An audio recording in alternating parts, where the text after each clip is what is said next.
Hello students, welcome to my YouTube channel.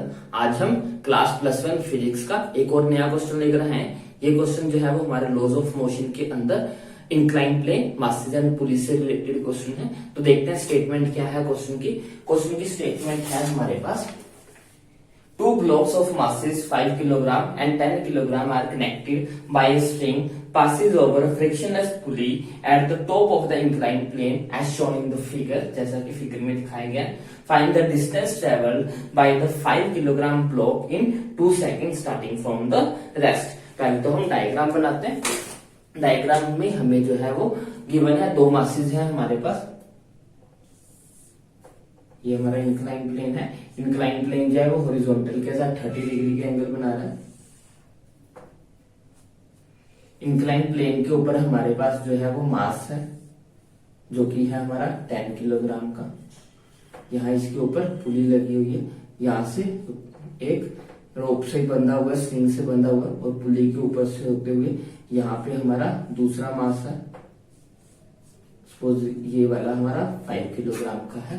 हमसे question में ये पूछा जा रहा है, अगर ये रेस्ट से शुरू हो और 2 सेकंड में ये कितना डिस्टेंस ट्रेवल करेगा वो हमें बताना है। तो पहले तो हमें यहाँ पे कंपोनेंट्स को डिवाइड करना पड़ेगा, क्योंकि जब भी हमारे पास इंक्लाइन प्लेन के ऊपर कोई मास होता है तो उसका वेट जो है वो 2 कंपोनेंट में डिवाइड हो जाता है। इसका जो वेट है, इसको अंदर लिख, यहाँ ये 10 किलोग्राम का है। इसका वेट डाउनवर्ड लगेगा, इसका वेट mg नीचे की तरफ लगेगा, और ये mg जो है वो 2 कंपोनेंट में डिवाइड हो जाएगा। एक कंपोनेंट हमारा हो जाएगा इस तरफ, और एक कंपोनेंट हमारा हो जाएगा ये। और इसके परपेंडिकुलर, इंक्लाइन प्लेन के परपेंडिकुलर जो है वो हमारी रिएक्शन लगेगी। अब ये जो कंपोनेंट, अगर ये एंगल थीटा है तो ये भी एंगल थीटा होगा, ये भी 30 डिग्री होता है। और ये वाला जो हमारा अंदर वाला, हमेशा इंक्लाइन प्लेन के अंदर वाला जो कंपोनेंट होता है वो हमेशा mg ऑफ cos थीटा होता है। तो ये हो जाएगा mg cos ऑफ 30 डिग्री, और सिमिलर ये वाला हो जाएगा mg of sin of 30 degree. आप इसको याद कर सकते हो कि जो इंक्लाइन प्लेन के अंदर वाला हमारा रिजॉल्व वेक्टर है mg का, वो हमेशा mg cos थीटा होता है। उसका रीजन ये है, अगर ये थीटा है और यहाँ पे भी हमारा थीटा एंगल बनता है, क्योंकि अगर हम देखें यहाँ पे 90 डिग्री का एंगल है, 90 ये 30 है, तो ये बन जाएगा 60 का, और ये पूरा जो है वो 90 डिग्री का होता है। अगर इतना 60 है तो ये 30 का हो गया। और हमें पता है कि जिसकी जहां पे थीटा एंगल बनता है वो वाला कंपोनेंट हमेशा mg ऑफ cos थीटा होता है। तो अंदर वाला कंपोनेंट हमेशा mg cos थीटा होता है इंक्लाइन प्लेन के केस में, और बाहर वाला जो है वो mg ऑफ sin थीटा हो गया। अब ये वाला ब्लॉक मास में हैवी है, तो ये नीचे की तरफ एक्सेलरेट करेगा, तो इसकी एक्सेलरेशन होगी डाउनवर्ड। और ये वाला वेट 5 किलोग्राम जो है वो वेट हल्का है, इसलिए ये ऊपर की तरफ एक्सेलरेट करेगा। यहाँ पे क्या है, यहाँ पे इसका वेट जो है वो डाउनवर्ड लगेगा, और यहाँ पे इसमें स्ट्रिंग में टेंशन होगी। सेम यहाँ पे इस स्ट्रिंग में टेंशन होगी।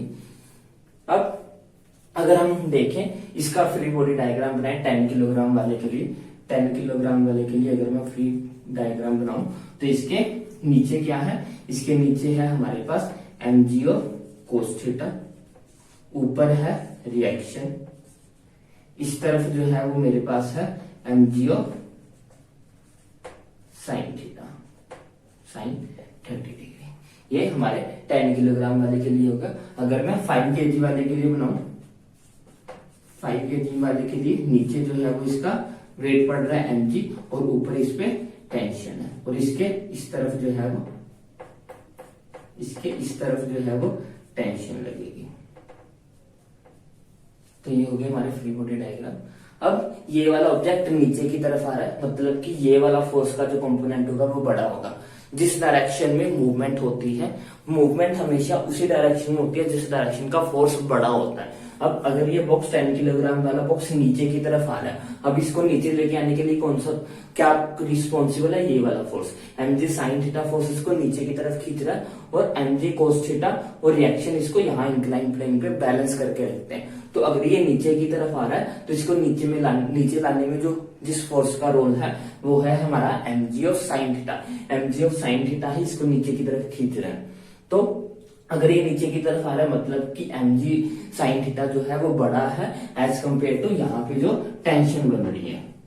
अगर ये इससे छोटा होता तो ये इसको खींचना पड़ता, छोटा होता तो टेंशन इसको ऊपर की तरफ खींचती, लेकिन अब ये नीचे की तरफ आ रहा है। 10 किलोग्राम वाला बॉक्स ऑफ कोर्स नीचे की तरफ आएगा क्योंकि उधर 5 किलोग्राम वाला 5 किलो वाला 10 किलो वाले को नहीं खींच पाएगा, लेकिन 10 केजी वाला 5 केजी वाले को खींच लेगा, तो ये नीचे की तरफ आएगा मतलब कि हमारा mg ऑफ साइन थीटा बड़ा है।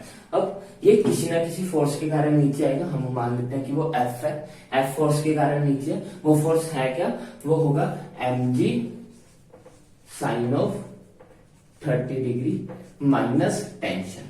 अब ये फोर्स इसको नीचे खींच रहा है, लेकिन ये नीचे सिर्फ इस फोर्स के कारण नहीं आ रहा, इसका कुछ पार्ट इस टेंशन को जो है वो ओवरकम करने में भी यूज हो रहा है। ये पूरा का पूरा भले ये वाला फोर्स इसको नीचे जरूर लेके आ रहा है, लेकिन ये पूरा का पूरा फोर्स इसको नीचे खींचने के लिए रिस्पॉन्सिबल नहीं है, क्योंकि ये वाला ऑब्जेक्ट इसको पीछे से खींच रहा है, तो इसका कुछ हिस्सा इस यहाँ पे खत्म हो जाएगा। तो वही हमने लिखा कुछ फोर्स के कारण ये नीचे आएगा, वो फोर्स क्या होगा, mg of sine theta minus tension. यहाँ पे जो फोर्स बच जाएगा वही फोर्स इसको नीचे की तरफ खींचेगा, वो किसी ना किसी एक्सेलरेशन के साथ खींचेगा, तो इसको लिख सकते हैं हम ma is equal to mg of sine theta की वैल्यू क्या होती है, साइन 30 की वैल्यू होती है हमारे पास 1/2।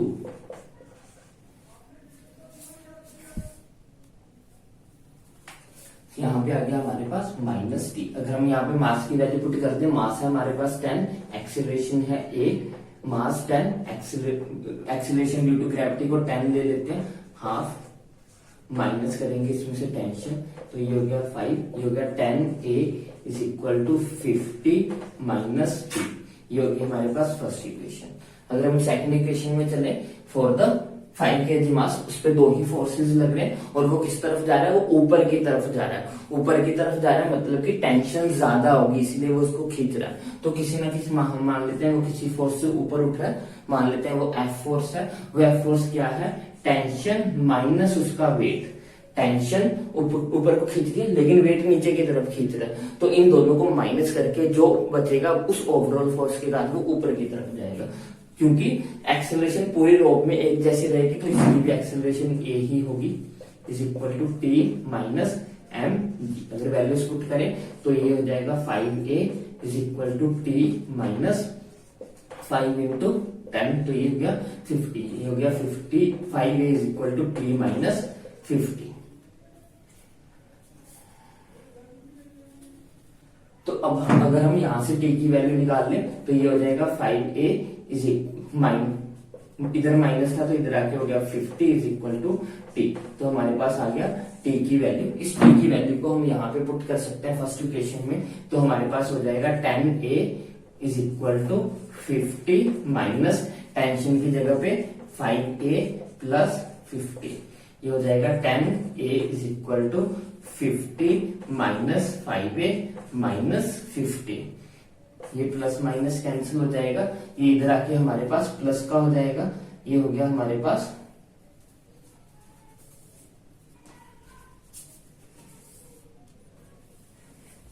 तो ये हमारे पास हो जाएगा, ये इधर आके प्लस हो जाएगा 10a plus 5a is equal to 0। तो एक्सीलरेशन हमारे पास 0 आ जाएगी। ओवरऑल जो हमारा सिस्टम है वो इक्विलिब्रियम में रहेगा, ना ये बॉक्स नीचे की तरफ आएगा ना ये इस तरफ जाएगा, तो हमारा एक्सीलरेशन होगी नहीं। तो ये जो है वो 2 सेकंड में कोई भी डिस्टेंस ट्रेवल नहीं करेगा, हमारा आंसर जो है वो 0 आएगा। नो डिस्टेंस कवर करेगा, कोई भी डिस्टेंस कवर नहीं होगा। क्यों? क्योंकि एक्सीलरेशन जो है वो 0 है।